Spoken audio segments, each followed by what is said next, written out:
Let's start this off by saying this video will only be talking about events that occurred in the first season of King of the Hill, just to keep the subject matter of the video itself short and concise. First things first, premiering in 1997, it premiered next to shows like American Dad, Family Guy, and of course The Simpsons that seemed to outcompete King of the Hill as the preferred animated shows that were marketed towards adults at the time. This isn't necessarily a knock on King of the Hill or the quality of the show, but the 90s just so happened to have a lot of long enduring media in TV and movies, and the programming was no exception at this time. Enough about that, let's get to the show.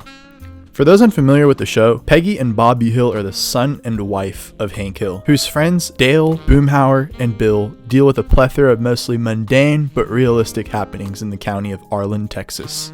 The show makes it clear that most of the people in the show are generally conservative or old-timey, and serves almost as a time capsule of the world of the late 1990s to the 2000s. This means a lot of the issues in the show at times can be very dated, but usually it doesn't make the episodes less good if you watch them for the first time in 2021. As early as episode 2, Peggy is tasked with being the substitute teacher for Bobby's 6th grade class, and the episode follows the varying levels of backlash the family receives from their own town, with even Dale making threat calls to the Hill residents that I found pretty funny.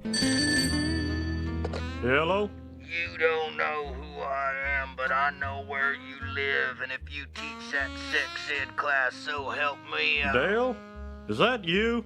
Oh, Hank, can I speak with Peggy? Peggy, it's for you. It's Dale. Yellow Dale. You don't know who I am, but I know where you live. While this is happening, Hank and Peggy are also developing a tension that eventually climaxes when Hank decides that he won't allow Bobby to attend the sex ed class that Peggy's teaching. He eventually comes around and opts to take Bobby to school anyways, where once he arrives and Peggy begins her class, the entire classroom leaves besides Bobby because they did not get their permission slips signed. This episode tells you two things right off the bat. When the whole class left, it shows that you should do stuff for yourself and not others.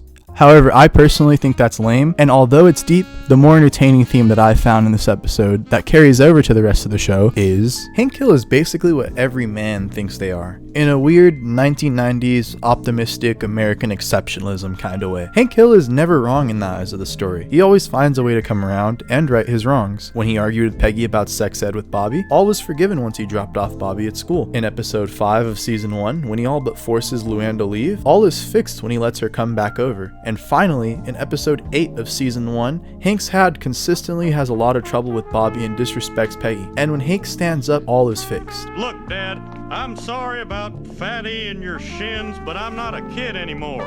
Bobby is my boy, and I won't let him grow up to be a woman-hating old fool. No wonder Mom left you. She was a strong lady, classy and smart like Peg. Maybe you couldn't handle that, but I can. My marriage is a partnership of equals. Peggy might do all the housework, but there are a lot of other things that I'm supposed to do, but I'm not going to say what they are because I'm a gentleman. Long story short, the show was built on Hank Hill being the ideal, good-hearted man everyone thinks they are. And when he does mess up, it's always fixable. This worked in the 1990s when America seemed more optimistic and was at peace for the first time in over 80 years since the Cold War ended in around 1992 and the War on Terror began in the 2000s. The 1990s were the only time Americans could act like everything was okay. And so we did. We lied to ourselves. But as the world changed and people became more pessimistic, so did our consumption in media. People stopped watching boxing in favor of the more blood sport UFC. Paige Jackson's got him. Looking to do it right here. Looking to finish this fight. Quinn's trying to pry it off. John Jones has defended his UFC light heavyweight championship. He stops. Quinn. Prostitutes? I beat you after a weekend of cocaine. And prostitutes. Hey. Shows like Family Guy, South Park, and Futurama, with more cynical plots and cynical characters. Eric, stop acting like a spoiled brat. You can either have the Toshiba handybook or you can have nothing at all. Oh, I've got a better idea. Why don't you go across the street and buy some condoms? Because we should at least be safe if you're gonna fuck me, Mom. Eric? You might as well go buy some cigarettes, too, because I like to have a smoke after I get good and fucked. You wanna fuck me, Mom? Just say so. Go ahead, here. Huh? Go ahead, Mom, fuck me. Fuck me right here in the bed spot. You wanna fuck your son so bad? Go on, Mom, fuck me. Fuck me!